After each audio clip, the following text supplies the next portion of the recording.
하나님의 말씀 잠언 26장 1절에서 16절까지 말씀입니다. 잠언 26장 1절부터 16절까지 말씀 교독으로 읽고 16절은 함께 읽도록 하겠습니다. 미련한 자에게는 영예가 적당하지 아니하니 마치 여름에 눈 오는 것과 추수에 비 오는 것 같으니라. 까닭 없는 저주는 참새가 떠도는 것과 제비가 날아가는 것 같이 이루어지지 아니하느니라. 말에게는 채찍이요 나귀에게는 재갈이요 미련한 자의 등에는 막대기니라. 미련한 자의 어리석은 것을 따라 대답하지 말라. 두렵건대 너도 그와 같을까 하노라. 미련한 자에게는 그의 어리석음을 따라 대답하라. 두렵건대 그가 스스로 지혜롭게 여길까 하노라. 미련한 자 편에 기별하는 것은 자기의 발을 베어버림과 해를 받음과 같으니라. 저는 자의 다리는 힘없이 달렸나니 미련한 자의 입의 잠언도 그러하니라. 미련한 자에게 영예를 주는 것은 돌을 물매에 매는 것과 같으니라. 미련한 자의 입의 잠언은 술 취한 자가 손에 든 가시나무 같으니라. 장인이 온갖 것을 만들지라도 미련한 자를 고용하는 것은 지나가는 행인을 고용함과 같으니라. 개가 그 토한 것을 도로 먹는 것 같이 미련한 자는 그 미련한 것을 거듭 행하느니라. 네가 스스로 지혜롭게 여기는 자를 보느냐? 그보다 미련한 자에게 오히려 희망이 있느니라. 게으른 자는 길에 사자가 있다 거리에 사자가 있다 하느니라. 문짝이 돌저귀를 따라서 도는 것 같이 게으른 자는 침상에서 도느니라. 게으른 자는 그 손을 그릇에 넣고도 입으로 올리기를 괴로워하느니라. 게으른 자는 사리에 맞게 대답하는 사람 일곱보다 자기를 지혜롭게 여기느니라. 아멘. 기도하겠습니다. 사랑과 은총의 주님, 오늘 하루도 주님의 말씀으로 시작하게 하시니 감사합니다. 오늘도 주님의 말씀에 우리를 비춰보며 하루를 시작하게 하시고 그 말씀의 뜻에 따라 순종하는 하루가 되게 하여 주옵소서. 주님의 말씀을 먼저 정확하게 알게 하시고 주님의 말씀을 먼저 고민하게 하시고 주님의 말씀을 따라 기도할 때에 주님께서 우리에게 지혜의 빛을 비추어 주셔서 이 말씀의 의미를 깨닫게 하시고 이 말씀에 순종할 수 있는 지혜와 용기를 다해 주실 줄 믿습니다. 주님 말씀을 따라 충실하게 살아가는 오늘 하루가 되게 하여 주옵소서. 주님, 또 바라옵기는 우리 가운데 몸의 질병, 마음의 질병으로 고통받는 자들이 있사오니 주님께서 찾아가 주셔서 위로하여 주시고 주님의 은총, 주님의 존재, 주님의 위대하심과 광대하심, 오직 주님께서만 그들에게 평강과 나음을 주실 수 있는 분임을 믿고 깨닫고 함께 주님과 동행하는 귀한 은혜의 시간 되게 하여 주옵소서. 거룩하신 예수님의 이름으로 기도드립니다. 아멘.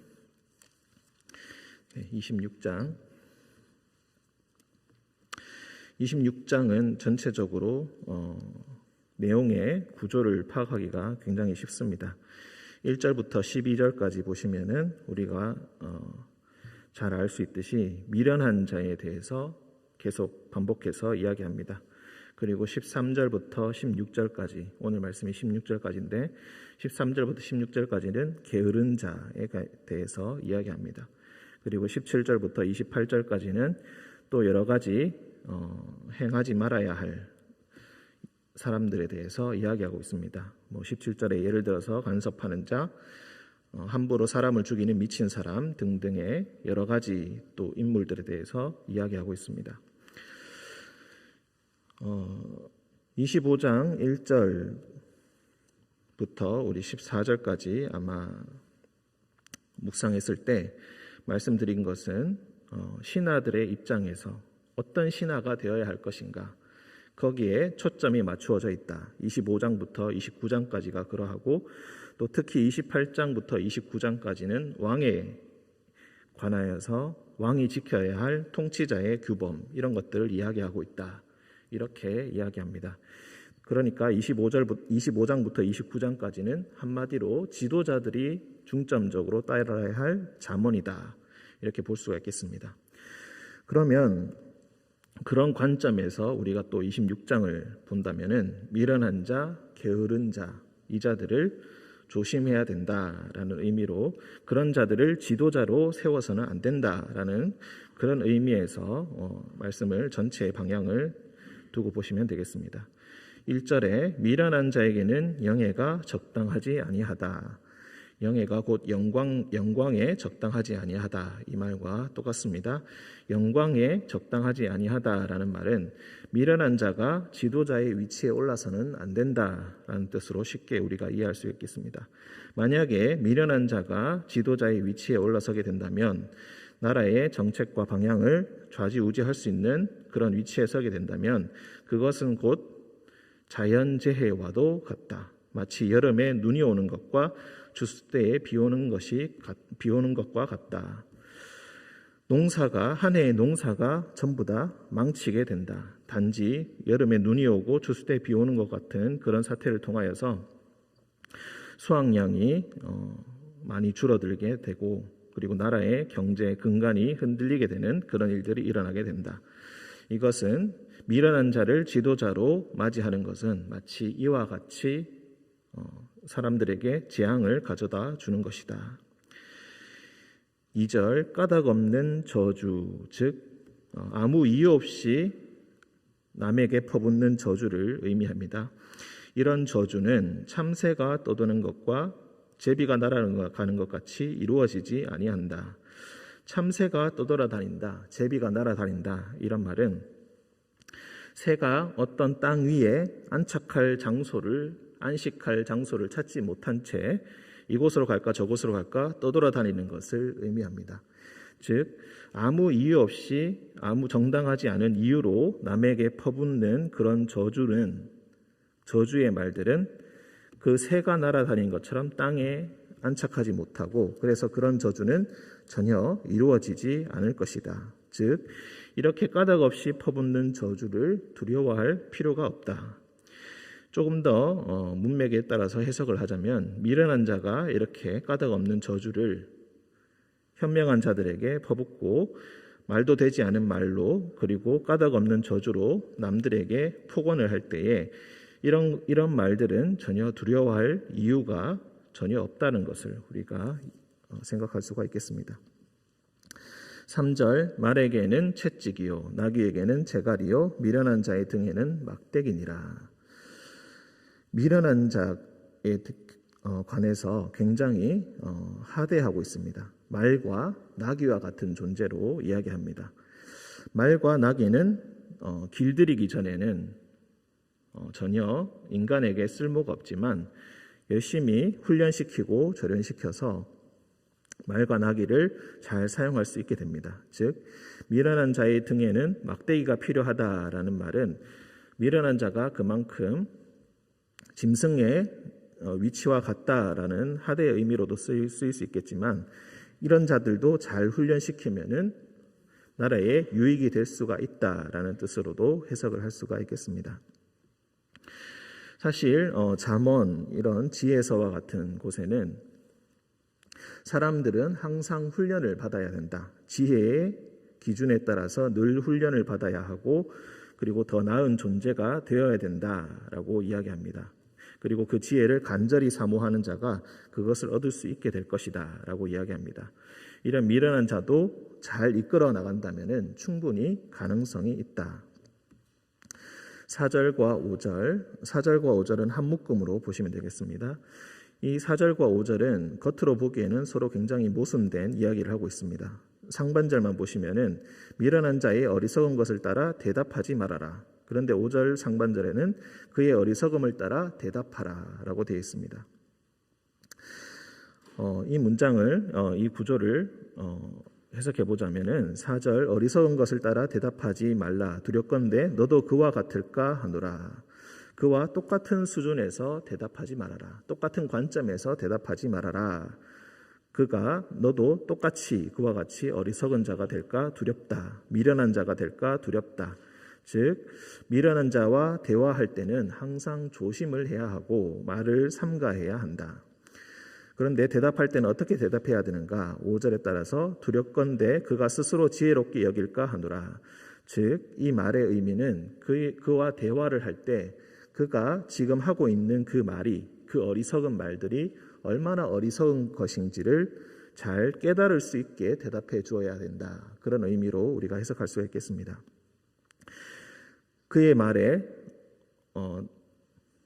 당신의 말이 옳습니다 라고 동조를 해준다면 그 사람은 그 미련한 자는 자기가 정말로 지혜로운 말을 한 줄 알고 착각을 할 수 있기 때문에 그 사람은 계속해서 그런 미련한 생각들을 가질 수 있기 때문에 그 사람의 마음이 상하지 않을 정도로 지혜롭게 그가 얼마나 어리석은가를 드러내는 방식으로 그렇게 대답을 할 수 있어야 한다.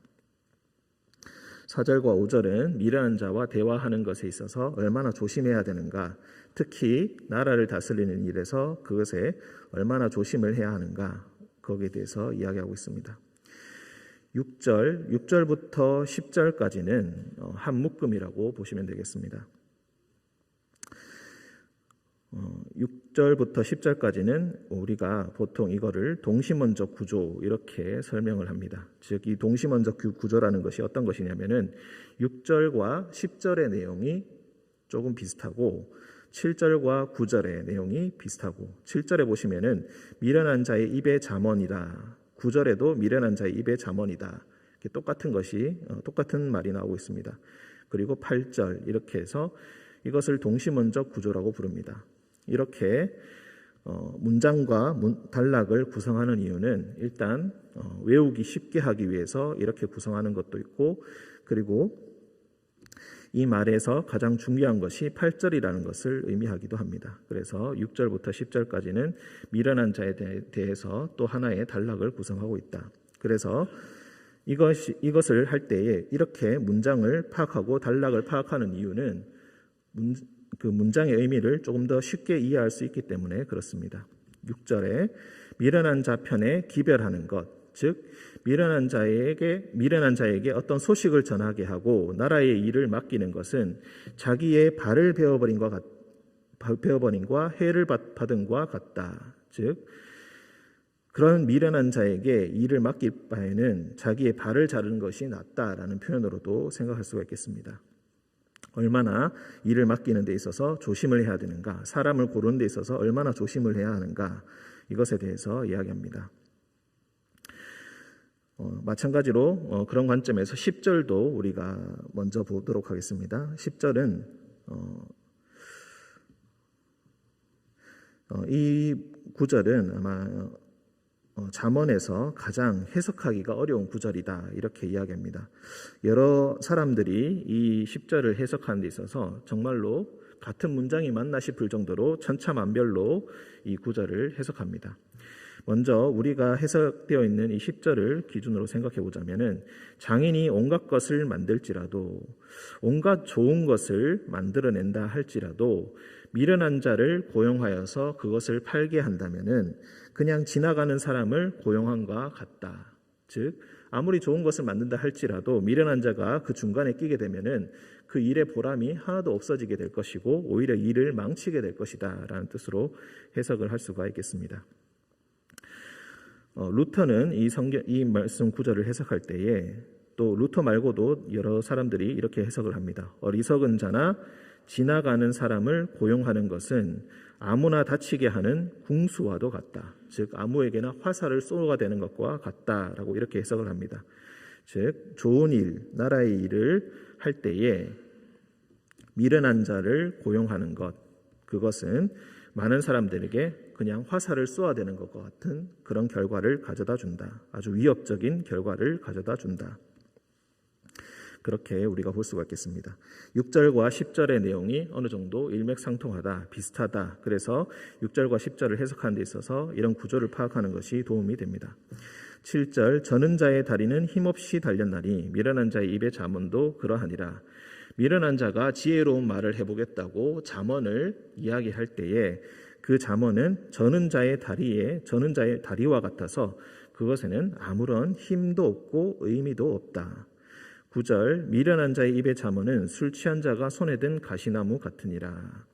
술 취한 자가 손에 든 가시나무, 술 취한 자가 예를 들어서 조금 더 와닿게 칼을 들고 있다라고 생각을 한다면은 그 칼을 가지고 자신도 베고 사람도 벨 수가 있게 됩니다.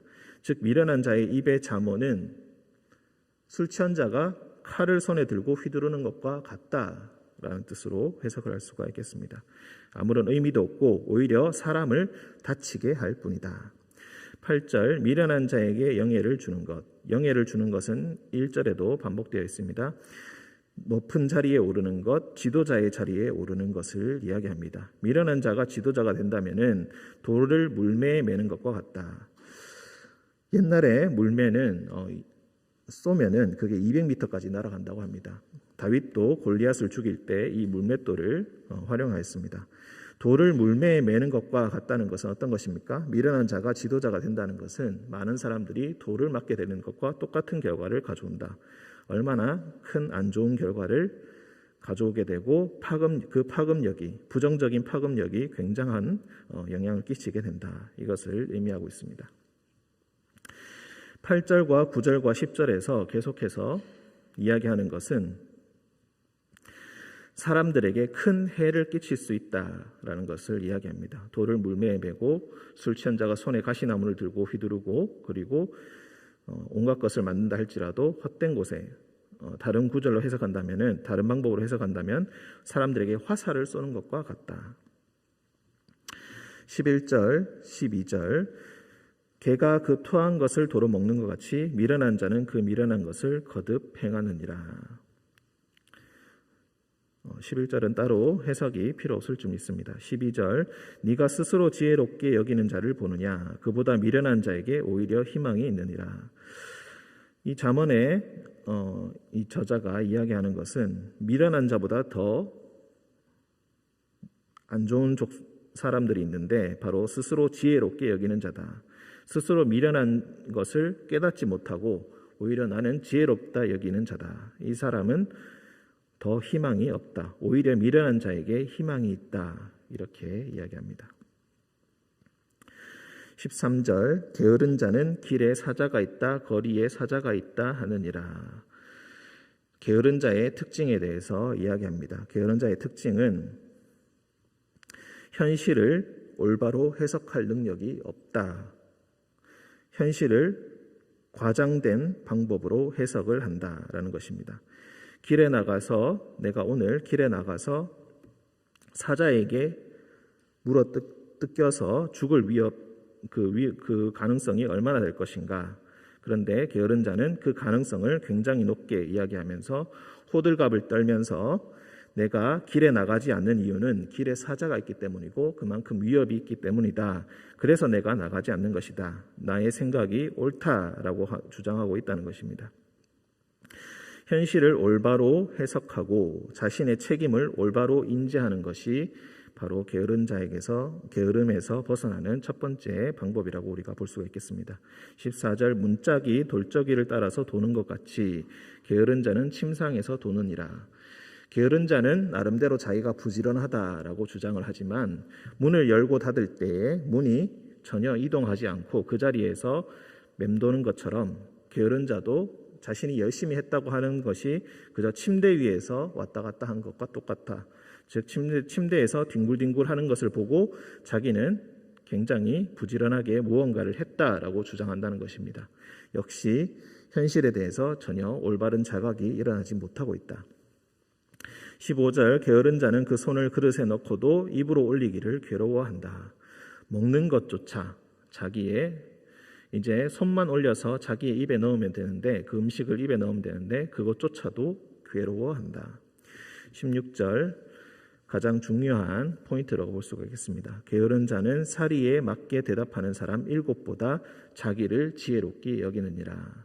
즉 지혜로운 사람 7명보다 자기가 더 낫다라고 여긴다는 것은 여기서 7은 단순히 7을 이야기하는 것이 아니라 지혜의 총합을 이야기하는 것입니다. 7명의 지혜자가 모인다면 그 지혜가 빠뜨림이 없게 될 것인데 세상 사람들이 전부 다 이것이 옳다, 너는 잘못되었다, 너는 게으르다, 너는 지금 게으름에서 벗어나야 한다라고 주장을 하고 너의 생각, 즉 길에 사자가 있다, 나는 부지런하게 행하고 있다, 이런 생각들이 잘못되었다고 지적한다 할지라도 끝까지 자신의 생각이 옳고 자신의 의견이 옳다라는 것을 우기면서 결국 그 게으름에서 벗어나지 못하고 그 미련함에서 벗어나지 못하고 있다.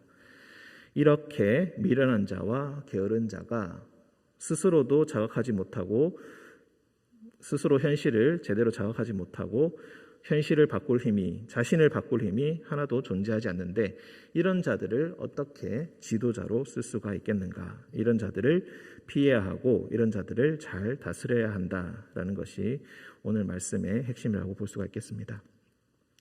주님께서 주신 말씀의 지혜에 따라서 미련한 자, 혹시라도 미련한 자와 게으른 자의 위치에 있다면 그곳에서 벗어나고, 그리고 미련한 자와 게으른 자를 대할 때에 현명하게 대할 수 있는 여러분 되시기를 주님의 이름으로 기원드립니다. 함께 기도하겠습니다. 사랑과 은총이 충만하신 주님, 혹시 우리가 미련한 자일까? 혹시 우리가 게으른 자일까? 혹시 우리가 그것을 알지 못하고 있는 것은 아닐까 두렵습니다. 주님, 말씀에 자신을 비춰볼 때에 자신의 어리석음을, 그리고 자신의 부족함을 주님이 비춰주실 때에 그것을 인정하게 하시고 주님의 말씀을 따라 오늘 하루도 우리를 고쳐나가고 우리 무지함에서 벗어나고 주님께서 주시는 지혜를 갈망하며 주님 오늘 하루를 시작하게 하여 주옵소서.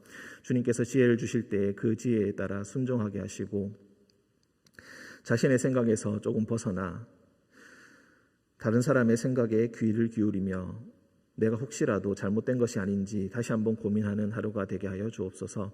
주님께서 주시는 그 지혜의 말씀을 따라서 지혜의 말씀을 올바로 깨달을 때에 그것에 순종할 수 있는 용기도 또한 주님께서 허락하여 주옵소서. 주님께서 늘 우리와 동행하여 주실 줄 믿으며 거룩하신 예수님의 이름으로 기도드립니다. 아멘.